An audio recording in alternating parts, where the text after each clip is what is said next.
Hello guys, good morning sa ating lahat. So ayan, natapos na tayong nanganak. Ayan, CS po tayo. Kaya ganyan yung ating tiyan.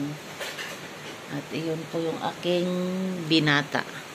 So ayan, si-share ko lang guys, yung sa CS. Kasi cesarean ako guys. Akala ko wala nang PhilHealth. Pero nanganak po ako. Ang bill po namin sa ospital is umabot po siya ng 57,000. So, lahat po nung bill namin na yun is na-cover naman po. Basta ilakad nyo lang po yung mga papel na dapat ilakad. Tapos,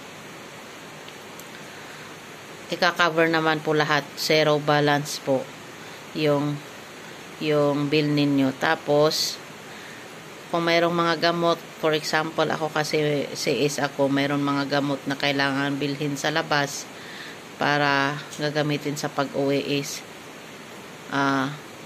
yun lang po yung bibilhin ninyo na cash na pagkakagastusan nyo guys. So maraming salamat sa PhilHealth dahil hindi na kami nagbayad ng ganong kalaki halaga.